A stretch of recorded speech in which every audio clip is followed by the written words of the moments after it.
ദൈവ തിരുനാമത്തിന് മഹത്വമുണ്ടാവട്ടെ. Bible reading പ്രോഗ്രാമിൽ സംബന്ധിക്കുന്ന എല്ലാവർക്കും കർത്തൃനാമത്തിൽ സ്നേഹവന്ദനം. അപ്പോസ്തലനായ പൗലോസ് ശ്ലീഹ തെസ്സലോനിക്കർക്ക് എഴുതിയ 2-ാം ലേഖനം 2-ാം അധ്യായം നമ്മളിന്ന് വായിച്ച് ധ്യാനിക്കുന്നു.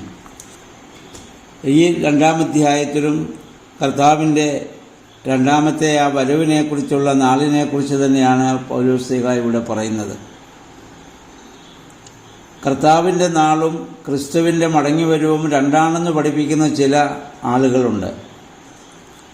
അതൊരിക്കലുമല്ല. കർത്താവിൻ്റെ നാളെന്ന് പറയുന്നതും കർത്താവിൻ്റെ രണ്ടാമത്തെ വരവും ഒന്ന് തന്നെയാണ്.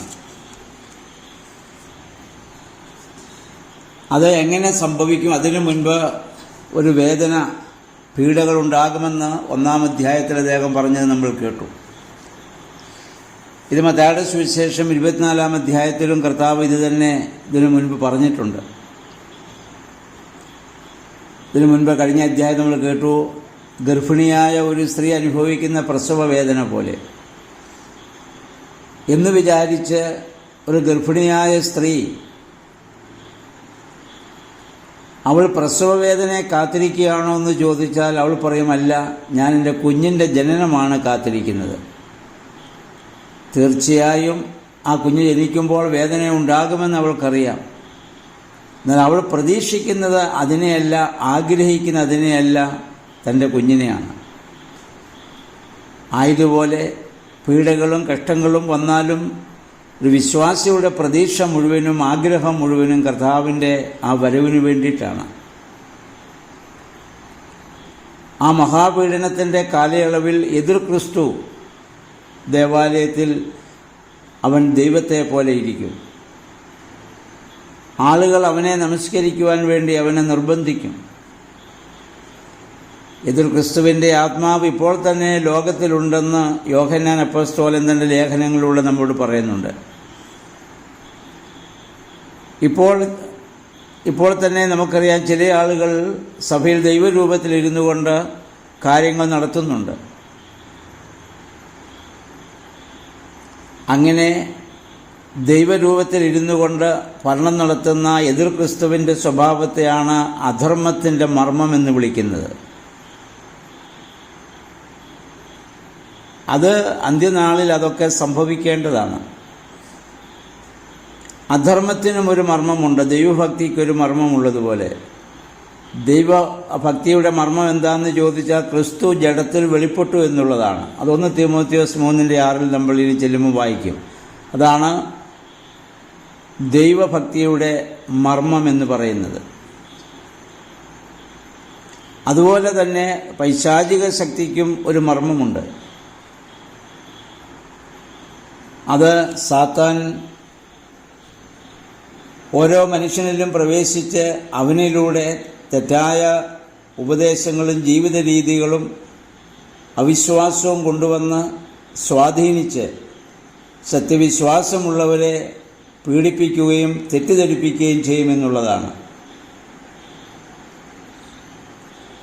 എന്നാൽ ഇതിൻ്റെ 2-ാം അധ്യായത്തിൻ്റെ 8-ാം വാക്യത്തിൽ വായിക്കുന്നു, കർത്താവ് വരുമ്പോൾ തൻ്റെ ശ്വാസത്താൽ ഈ പൈശാചിക ശക്തികളെ ഇല്ലാതാക്കും. എന്നാൽ എതിർ ക്രിസ്തു വെളിപ്പെടും മുൻപേ അവൻ്റെ ആത്മാവ് ലോകത്തിന് മുഴുവൻ വ്യാപരിച്ച് അവന് വേണ്ടി വഴിയൊരുക്കുകയും ചെയ്യും. നമ്മുടെ കർത്താവിന് വേണ്ടി സ്നാപക യോഹന്നാൻ വഴിയൊരുക്കിയതുപോലെ എതിർ ക്രിസ്തുവിന് വേണ്ടി വഴിയൊരുക്കുന്ന ഒരു വലിയ മുന്നേറ്റം തന്നെ ലോകത്തുണ്ടാകാം.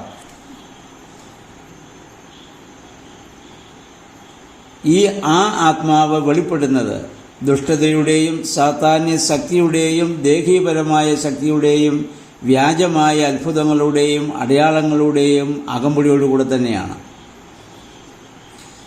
അവസാന നാളിൽ വ്യാജമായ അത്ഭുതങ്ങളും സൗഖ്യദായക ശുശ്രൂഷകളൊക്കെ ധാരാളം ഉണ്ടാകാം. ഇന്ന് നമുക്കറിയാം, ഇന്ന് നടക്കുന്ന പല സൗഖ്യദാന ശുശ്രൂഷകളിലൂടെയും ആരാണ് ആദരിക്കപ്പെടുന്നത്? അത് നടത്തുന്ന വ്യക്തികളാണ്. മനുഷ്യൻ ദൈവത്തിൻ്റെ സ്ഥാനത്തേക്ക് ഉയർത്തപ്പെടുകയാണ് ചെയ്യുന്നത്.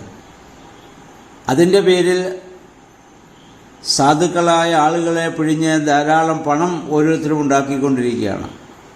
അത് എതിർ ക്രിസ്തുവിന് വേണ്ടിയുള്ള വഴിയൊരുക്കലാണ്. നമ്മുടെ കർത്താവ് അനേകരെ സൗഖ്യമാക്കിയിരുന്നു. സൗഖ്യമാക്കിയവരോട് പറഞ്ഞത്, നിങ്ങളിതാരോടും പറയരുത്, നിന്റെ ഭവനത്തിലേക്ക് മടങ്ങിപ്പോവുക, അല്ലെ പോയി പുരോഹിതനെ കാണിക്കുക എന്നൊക്കെ കർത്താവ് പറഞ്ഞത്. അതിന് ഘടകവിരുദ്ധമാണ് ഇന്ന് പല വീര്യപ്രവൃത്തികളും അത്ഭുതങ്ങളൊക്കെ നടത്തുന്നവർ പറയുന്നതും അവർ ചെയ്യിക്കുന്നതും. അപ്പോൾ അങ്ങനെയുള്ളതായ അനുഭവങ്ങൾ ലോകത്തുണ്ടാകും എന്ന് പൗലോസ്ലീഹ തെസ്സലോനിക്ക സഭയെ ഓർമ്മപ്പെടുത്തുകയാണ്. പക്ഷെ നമ്മുടെ ഹൃദയം ദൈവത്തിൽ ഉറച്ചിരിക്കണം. അതുകൊണ്ട് ഇങ്ങനെയുള്ള കാര്യങ്ങളിൽ നിങ്ങൾ വ്യാകുലപ്പെടേണ്ടതായ ആവശ്യമില്ല എന്നാണ് പൗലോസ്ലീഹ ആ സഭയെ ഓർമ്മപ്പെടുത്തുന്നത്. 13-ാം വാക്യമൊക്കെ നമ്മൾ വായിക്കുമ്പോൾ തെസ്സലോനിക്കരെ പ്രതി അദ്ദേഹം പ്രതിദിനം ദൈവത്തിന് ഒരുപാട് നന്ദി പറയുന്നുണ്ട്. കാരണം എന്തിനാണ് തങ്ങൾ വിളിക്കപ്പെട്ടതെന്ന കാര്യം സദാ സ്മരിച്ചുകൊണ്ട് ജീവിക്കുന്നവരാണ് അവിടുത്തെ വിശ്വാസികൾ. അവർ സത്യത്തിൽ വിശ്വസിച്ചവരാണ്. പരിശുദ്ധാത്മാവിനാൽ പൗത്രീകരിക്കപ്പെട്ടവരാണ്. രക്ഷ പ്രാപിക്കുവാൻ ദൈവത്താൽ വിളിക്കപ്പെട്ടവരും തിരഞ്ഞെടുക്കപ്പെട്ടവരുമാണെന്നുള്ള ബോധ്യം അവർക്കുള്ള യഥാർത്ഥ ക്രിസ്ത്യാനികളാണവർ. അങ്ങനെയൊക്കെ ഉള്ളതുകൊണ്ട് പൗലോസ്ലീഹ അവരെക്കുറിച്ച് ഏറെ അഭിമാനിക്കുകയും ദൈവത്തിന് അദ്ദേഹം നന്ദി രേഖപ്പെടുത്തുകയും ചെയ്യുന്നു. അപ്പോൾ നമ്മളെക്കുറിച്ചും സ്ലീഹായും ദൈവവും ഇതുപോലെ അഭിമാനിക്കാനിടയായിട്ട് തീരണം. നമ്മളും ദൈവത്താൽ വിളിക്കപ്പെട്ടവരും തിരഞ്ഞെടുക്കപ്പെട്ടവരുമാണ്. ആയതിനാൽ ആ സത്യവിശ്വാസത്തിലും ദൈവാനുഭവത്തിലും ഏത് പ്രതിസന്ധി ഘട്ടങ്ങളിലും ഉറച്ചു നിൽക്കുവാൻ നമുക്ക് സാധിക്കണം. അതിനാണ് നമ്മൾ പ്രാർത്ഥിക്കേണ്ടത്. ഏത് പ്രതിസന്ധികളെയും തരണം ചെയ്യാനുള്ള, പൈശാചിക പ്രലോഭനങ്ങളെ തരണം ചെയ്യാനുള്ള ശക്തി നമുക്ക് ലഭിക്കുന്നതിന് വേണ്ടിയിട്ടാണ് നമ്മൾ പ്രാർത്ഥിക്കേണ്ടത്.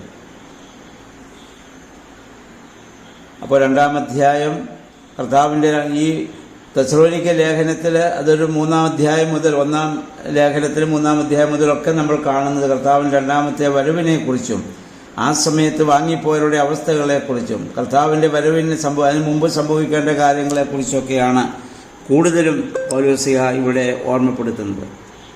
കാരണം ഒരുപാട് പീഡകൾ സഹിച്ചുകൊണ്ടിരിക്കുന്ന ഒരു സമൂഹമായിരുന്നു അന്നത്തെ തെസ്സലോനിക്ക സഭ. അവർക്ക് ഒരു ആത്മീയമായ ധൈര്യം, ഒരു പ്രത്യാശ കൊടുക്കുവാൻ തക്കവണ്ണമാണ് അദ്ദേഹം ഈ കാര്യങ്ങളൊക്കെ അവരെ ഓർമ്മപ്പെടുത്തുന്നത്. നമുക്കിന്ന് അങ്ങനെയുള്ള സാഹചര്യങ്ങളില്ല. എന്നാൽ പൈശാചിക പ്രലോഭനങ്ങളും പ്രകോപനങ്ങളും നമ്മുടെ മനസ്സിൽ വന്നിട്ട് വിശ്വാസത്തിൽ നിന്ന് വ്യതിചലിക്കുവാൻ കാരണമായ അനേക സംഭവങ്ങൾ ഈ ലോകത്ത് കണ്ട് അതിലൂടെ ദൈവവിശ്വാസത്തിൽ നിന്ന് മനുഷ്യൻ അകന്നുകൊണ്ടിരിക്കുകയാണ്. വിശ്വാസം ജനത്തെ പഠിപ്പിക്കുന്നതിന് വേണ്ടി വിളിക്കപ്പെട്ടവരും തിരഞ്ഞെടുക്കപ്പെട്ടവരുമായ ആളുകൾ തന്നെ അധാർമികമായിട്ടുള്ള കാര്യങ്ങൾ ചെയ്യുകയും പ്രവർത്തിക്കുകയും ചെയ്യുമ്പോൾ വിശ്വസിച്ചിരുന്നവരുടെ വിശ്വാസം നഷ്ടപ്പെട്ടു പോവുകയാണ്. കാരണം കഴിയുമെങ്കിൽ വൃദ്ധന്മാരെയും തെറ്റിക്കുവാൻ തക്കവണ്ണം പിശാച് ഊടാടി സഞ്ചരിക്കുന്നു എന്ന് കർത്താവ് മത്തായിയുടെ സുവിശേഷത്തിന് മുമ്പ് നമ്മെ ഓർമ്മപ്പെടുത്തിയിട്ടുണ്ട്. ആ പൈശാചിക പ്രലോഭനങ്ങളെ നമുക്ക് അതിജീവിക്കാൻ പറ്റുന്നത് ദൈവവചന ധ്യാനത്തിലൂടെ, പ്രാർത്ഥനയിലൂടെ മാത്രമാണ്. കർത്താവ് തൻ്റെ ജീവിതത്തിൻ്റെ എല്ലാ പ്രതിസന്ധി ഘട്ടങ്ങളെയും വേദനകളെയും തരണം ചെയ്തത് പ്രാർത്ഥനയിലൂടെയാണല്ലോ. അപ്രകാരം പ്രാർത്ഥനാനിരതമായ അനുഭവത്തിലൂടെ ഇന്ന് പെന്തക്കോസ്തുടെ ദിവസം നമ്മൾ സ്വീകരിച്ച പരിശുദ്ധാത്മാവിലൂടെ അതിനെ അതിജീവിപ്പാൻ ദൈവമേ ഞങ്ങളെ ശക്തീകരിക്കണമേ എന്ന് നമുക്ക് പ്രാർത്ഥിക്കാം.